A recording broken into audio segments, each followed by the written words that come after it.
दोस्तों 26 सितंबर 2022 को 4:44 वो भी सुबह के नासा का एक स्पेसक्राफ्ट एस्टेरॉयड से टकराएगा जो कि 11 मिलियन किलोमीटर दूर है यहाँ से। ये दरअसल एक डार्ट मिशन है जिसके बारे में आपको ऑलरेडी मालूम होगा।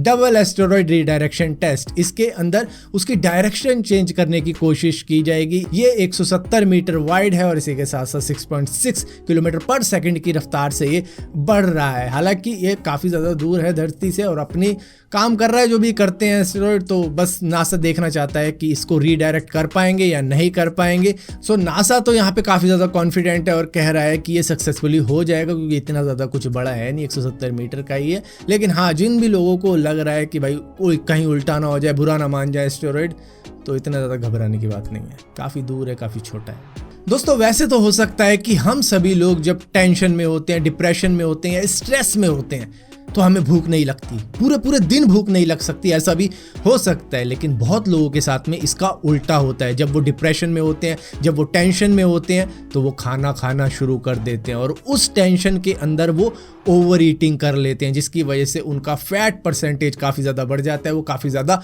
मोटे भी हो जाते हैं और वो इस पे काबू नहीं पा सकते क्योंकि उनका सिचुएशन ही कुछ ऐसी है कि डिप्रेशन में उनको भूख ही लगे जाती है। लेकिन डी मॉन्टफोर्ड यूनिवर्सिटी के रिसर्चर्स की स्टडी के अंदर ये पाया गया कि अगर आप इस सिचुएशन में आ जाते हो, जब आप डिप्रेशन के अंदर खाना खाना शुरू कर देते हो, ओवर ईटिंग शुरू कर देते हो, तो उसको रोका जा सकता है। आप म्यूजिक सुनो, ईयरफोन ले लो या ईयरबड्स ले लो, कुछ ले लो और म्यूजिक सुना करो जब भी टेंशन या अपसेट हो या एंगर हो या सैडनेस हो, कुछ भी हो, म्यूजिक सुन के इसको दूर किया जा सकता है। दोस्तों इस हफ्ते की शुरुआत में रॉकस्टार को हैक कर लिया गया था और उसके बाद में GTA 6 के गेम प्ले अनवील हो चुके थे। हम सभी को देखने को मिल रहे थे कि कैसे है GTA 6 का गेम प्ले। हालांकि वो डेवलपर मोड का ही था, लेकिन इसी हफ्ते हैक हुआ और इसी हफ्ते उस हैकर को अरेस्ट भी कर लिया गया है यूके से। ये 17 साल का एक हैकर था जो कि पूरा रिस्पॉन्सिबल था इस पूरी हैकिंग के अंदर। हालांकि पूरे का पूरा एक ग्रुप का नाम सामने आ रहा है जो कि लैप्सुस हैकिंग ग्रुप है,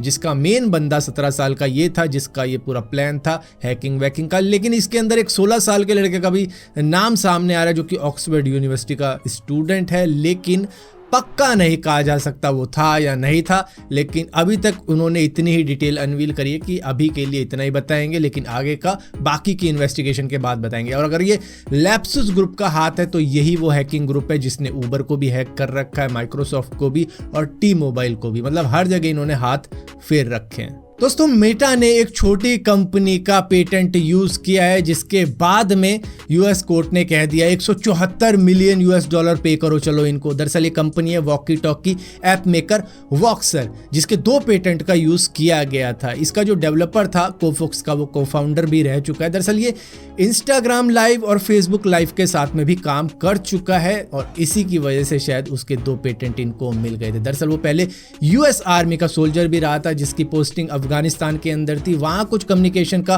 प्रॉब्लम होता था जिसकी वजह से इन्होंने ये कंपनी डेवलप करी थी वॉक्सर, और इस तरीके की कुछ टेक्नोलॉजी निकाली थी जो कि मेटा ने मिसयूज कर डाली और इसके बाद में $174 मिलियन अब पे करने पड़ रहे हैं। दोस्तों इंडियन ट्रेन अब और भी ज्यादा सेफ होने जा रही हैं क्योंकि यहाँ पर इसरो की हेल्प लेके RTIS नाम का एक डिवाइस लगाया गया है। करीबन 2700 ट्रेन के अंदर और भी ज्यादा ट्रेन के अंदर लगाया जाएगा, जितने भी भारत के अंदर ट्रेन है, जिससे कि होगा क्या कि वो ऑटोमेटिकली देख पाएंगे, ट्रैक कर पाएंगे कि ट्रेन की लोकेशन कहाँ पे है, स्पीड कितनी पे चल रही है। तो इस तरीके से किसी भी ट्रेन का कोलैप्स नहीं होगा दूसरी ट्रेन के साथ में। तो यहाँ पर ये real time train information system है जो कि सभी ट्रेन के अंदर लगाया जाएगा। फिलहाल के लिए 2700 के अंदर लग चुका है। दोस्तों जब भी हम रोड क्रॉस कर रहे होते हैं, क्या हम किसी ड्राइवर को देखते हैं जो कि कार के अंदर बैठा हुआ है कि भैया इसकी मूवमेंट कहाँ पे है, कहाँ को देख रहा है, क्या कर रहा है? नहीं, हम बस कार की स्पीड देखते हैं और अपने आप से ही अंदाजा लगा लेते हैं कि रोड क्रॉस हो सकता है, नहीं हो सकता, और भक्क से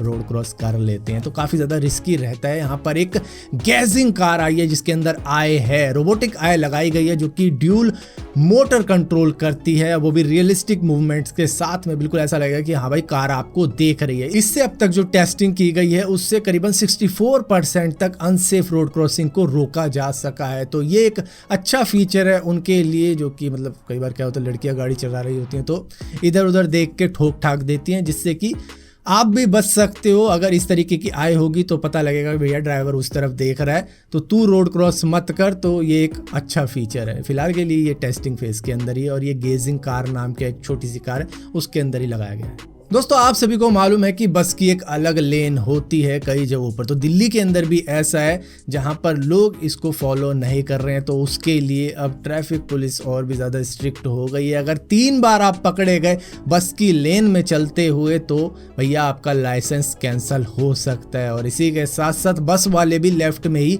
चलाएंगे, उनका भी कोई मतलब नहीं बनता कि बीच में या राइट साइड पे चला सकते हैं। तो वो बिल्कुल लेफ्ट में रहेंगे और आपको भी उनकी लाइन में नहीं घुसना है। ये रोड डिसिप्लिन को इंप्रूव करने के लिए बनाए गए थे रूल, लेकिन लोग फॉलो नहीं करते हैं। तो जो भी दिल्ली में रह रहा है भैया लाइसेंस बचा लो, क्योंकि 3 बार गए तो गए, फिर उसके बाद में 1 महीने का रिफ्रेश कोर्स करना पड़ेगा, तब जाके आपको आपका लाइसेंस वापस मिलेगा। पता नहीं क्या प्रोसीजर है।